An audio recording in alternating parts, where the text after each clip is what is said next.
Restock tayo mga kabisyo para doon sa tumatawag at naghahanap ng dual trumpet na Jet Inoue. Eto na, meron na tayong konting stock dito. 24 volts, pero pagka 12, may parating ba rising? Yes, meron, may parating pala na 12 volts. Mga marker lamp natin. Nako Sir JC, yung pula pa ang nawala. Ibig sabihin pula pa yung hindi dumating. Gawa nung yung Sir, yung elf ni Sir JC, pula na lang na iniintay namin ilaw para sa running light. Speaking of running light, meron na rin tayong mga module dito ulit. Restock ulit mga kabisyo. Dalawang klase siya. Itong isa yung code niya 591106. Pang running mga kabisyo. Yung for yung outlet niya. Meron naman tayong isa pa dito. Pang strobe light naman. Ang code naman niya 591103. Testingin natin mga kabisyo. Pakita ko sa inyo para may idea kayo dito sa mga aparato ng running light natin. Ito yung 06. Yung pang running. Yan. I-supply lang natin ng kuryente. Supplyan ko lang. Supply ang ulan. Okay na rising. Yan. Positive. Teka, rising pa. Kaya nga. Para mapakita ko sa inyo mga kabisyo yung mga aparato natin ng running light na jet. Ang sobrang liwanag ng mga ilaw talaga nito. Ito yung mga ginagamit nating pang clearance light sa mga unit natin. Ayan mga kabisyo. Marami tayong stock dito. Pagka sinwitch natin, nag-i-steady siya. Pagka sinwitch ko, hindi, sige, mami ako napakita yung aparato. Ayan. Kusa muna siyang biblink-blink. Kusa siyang gumagawa ng tempo niya. Ayan, nagra-running na siya. Pwede naman kahit ilang bumbilya mga kabisyo yung gamitin dyan.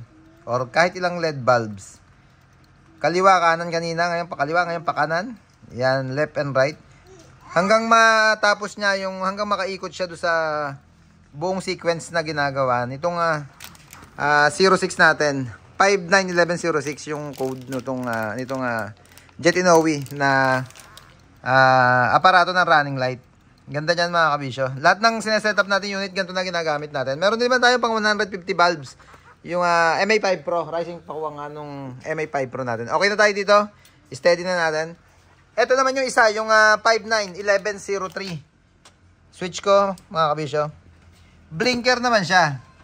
Off ko na nga itong isa natin na yung apatan. Teka lang sandali I-off ko lang, natatalo yung liwanag. Ayan.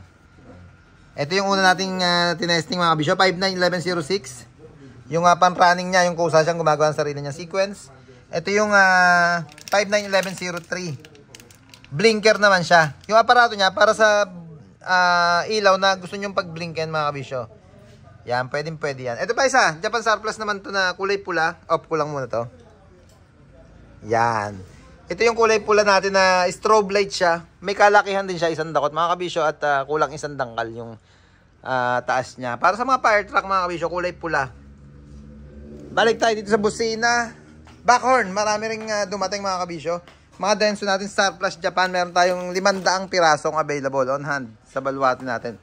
500 pieces. Ito pa yung mga old stock natin, mga mic boys. Asa yung mic boys kanina? Ilan ang mic boys mo, Brian, sa Bukawi? 50 ang handon. Dito, bukod pa yung dito. Ito yung mga battle holder naman mga kabisyo. Para sa mga truck. Yan. Ito pa yung mga denso. Mic boys. Ito yung sinabi ko mic boys kanina. Marami rin kay Brian na stock. Yan. Kalembang mic boys. Steering cover. 41cm pang elf. 45cm forward. Shockman. Howo. Yan. Yung mga pinapasukan ng 45. Yung 48 naman, mga giga. Isuzu. Split manifold. Yan, marami tayo ditong stock. Ball mirror na kaparis ng convoy. May dumating convoy? Wala pang convoy mga kabisyo. Pero meron pa tayong konting stock dito. Taillight na pang 10-wheeler. Meron tayo square, tatluhan. Meron na yung sequential module mga kabisyo. Nagra-running na yan pag sumisignal yung unit. Isang pares ng square, dalawang pares ng bilog. Jet Inoue yan. Pang mabisyo na tail light. Kaya pag kailangan nyo ng mga accessories na napakita ko ngayon, tawag lang kayo sa number na naka-flash screen natin. Kahit ship knob, marami tayong stock dito. Mga Japan Star Plus na ship knob. Ayan. Sa Bukawi, syempre, kung hindi nakakita nyo rito stock sa baluarte natin dito, ganun din sa Bukawi kay Brian. Kaya kung gusto nyo doon lang mag-drop by sa Bukawi mga kabisyo, Pag galing kayong north, ahon kayo, or exit lang kayo Bukawi, kaliwa lang kayo. Pag galing kayong Manila, exit kayo Bukawi, kanan lang kayo. Nasa tabi lang kami ng Shell gas station. Yan